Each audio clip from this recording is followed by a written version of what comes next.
In today's episode of the MSA Rental Market Update, we are looking at the Augusta rental market for conventional multifamily properties. So as you can see on the map, we have the Augusta, Georgia metro statistical area outlined by CoStar. You can see where it is in location to other metros. We have Charleston, South Carolina, down here on the coast, Savannah and Jacksonville, Florida. Here is Tallahassee. I live over here in Mobile, where I am currently recording this video. We go up I-65 and we can come to Montgomery. We can continue up I-85 to Atlanta, or continue up 65 to Birmingham, and then to Huntsville, and then to Nashville. Come across 40 to Knoxville, continue across to Asheville, and keep on a-coming, and you can end up all the way in Raleigh-Durham on 40, or you can come down 77 and go into Charlotte. So this kind of gives you an idea of where the Augusta, Georgia metro statistical area is located. And yes, this is the location of the Masters Golf Tournament. So let's take a look and see what the filters are that we are doing for this episode. And just like all of our episodes, we are excluding all corporate, all military, all senior, and all vacation. And we are only including market and market affordable. If we go to location, you can see that we are in market, metro statistical area, Augusta, Georgia. So let's go take a look at the analytics, and we'll look at all three asset classes combined, and then we'll look at each individual asset class. So here is the supply snapshot for the Augusta metro statistical area. There are 457 conventional apartment properties located in this market. So this is a tertiary market, totaling 29,256 units. There are 742 units under construction, and only 210 units have absorbed in the last 12 months. That means that 210 more units rented than went vacant. In the previous 12 months, 478 more units rented than went vacant.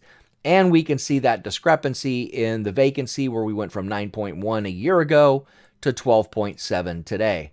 We can still see a very small year-over-year increase. We'll see what it looks like quarter-over-quarter. As usual, we are not looking at the capital market. We are only looking at the space market.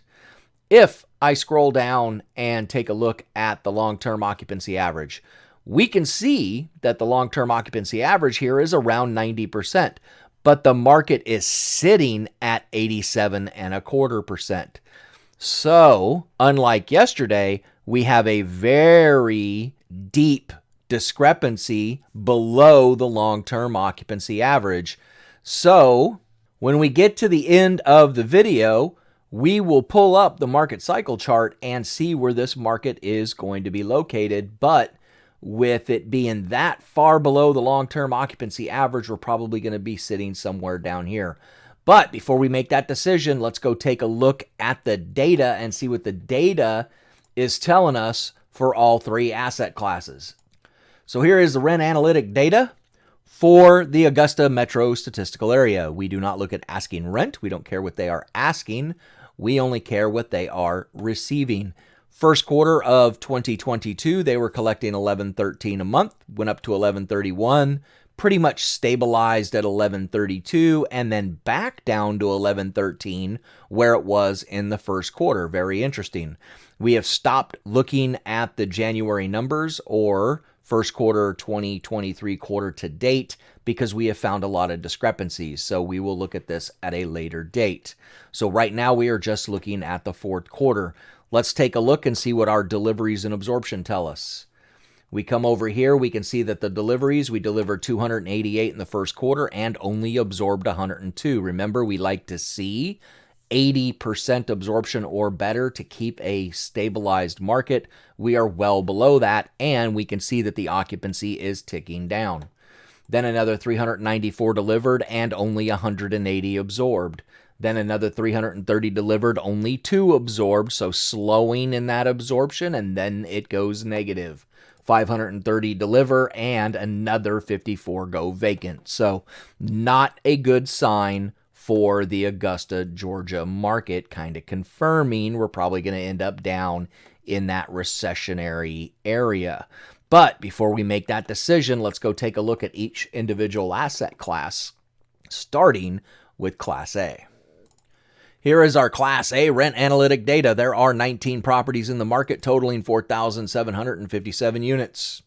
Looking at effective rent in the first quarter of 2022, it was at $1,425, went up to $1,452, and then it broke, went down to $1,437, down to $1,362. So one of the few markets we've seen where there's actually year-over-year negative rent growth.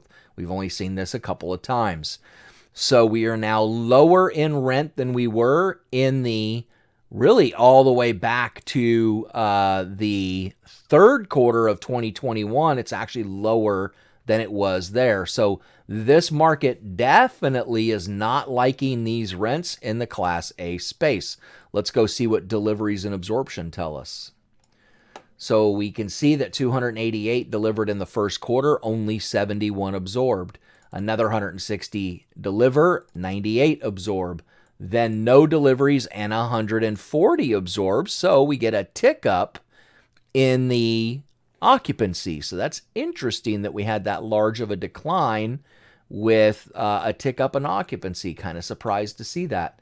But then another 530 deliver and only 7 absorb. So that definitely explains that tick down in a big way, all the way down to 81.4%. So we have very, very low occupancy, close to 80% in this market right now for Class A. So Class A is not boding well at all for the Augusta metro statistical area. Let's go see what story the Bs are telling us. Here's our Class B rent analytic data. There are 126 properties totaling 12,111 units. Looking at effective rent, we started the first quarter of 2022 at $1,163, very slightly up to $1,169, up to $1,184, and then it breaks and down to $1,178. Let's see if deliveries and absorption agree with that growth all the way to the third quarter before it broke.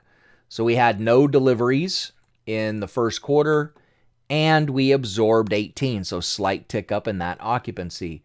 234 delivered, only 59 absorbed, another 290 deliver, and then another 28 go vacant, and then another 19 go vacant. So this market does not agree that we should have had that increase in rent in the third quarter, especially when the occupancy dipped below 90%. Remember that 93% mark is about where owners like to get to before they start getting worried about getting too low in occupancy. The fact it got below 90% before they started lowering those rents is a little surprising. So somewhat surprised that it took until the fourth quarter to lower rents, but fact of the matter is the rents are starting to come down. This market absolutely does not like its current rent situation. So that said, let's see what story the Class C market is telling us. Here is our Class C rent analytic data. There are 252 properties totaling 12,197 units. Looking at effective rent, we started the first quarter at $914, went up to $942, and then had a break between the second and third quarter. Interesting. We don't see that a lot in the Class C. So will be interesting to see what absorption tells us. We should not have deliveries in the Class C market, so we'll see what absorption tells us when we get over there. And then down again to 926. So 2 straight quarters of negative rent in the Augusta metro statistical area for Class C properties. And if we look, it looks like Class Cs are reacting appropriately. Now we are well below that 93% point, have been since about second quarter of 21, even though they continued to increase rents until they got below 90%.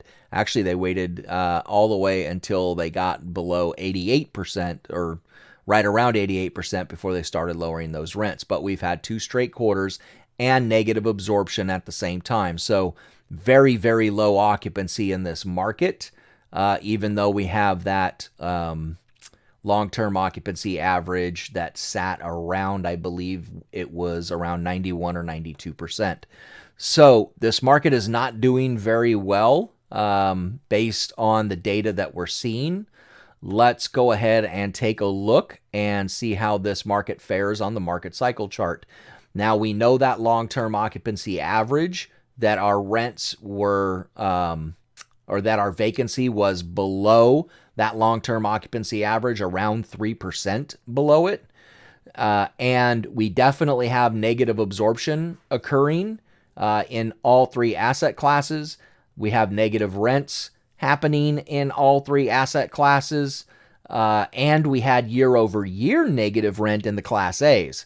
We still had positive in the B's and C's, but we had occupancies well below 90% in the B and C. So I think we're pretty comfortable putting the Augusta metro statistical area right here on this point in recession, showing it pretty deep into it. And we'll see how it continues to move forward. There were still 600 something units left to deliver in the market. We'll see how long it will take to get them to absorb. There is not a whole lot of economic growth going on in Augusta. It's a pretty stable market as far as the economy is concerned. But for the rental properties, we've all obviously hit an affordability problem, and it's definitely showing in the demand. So I think if we get those rents back down to normal and get those units absorbed, that Augusta will churn the corner, but it may take a little longer because it doesn't have that economic strength that some of the bigger markets have. So that does it for the Augusta, Georgia metro statistical area rental market for conventional multifamily properties. Stay tuned tomorrow as we take a look at the West Coast and the market of Portland, Oregon. So we'll look at the Portland MSA, and that will complete our week because I will be doing a full day long intensive on off-market opportunities on Friday. So we will not have a video on Friday. So we will see you guys tomorrow in Portland, Oregon.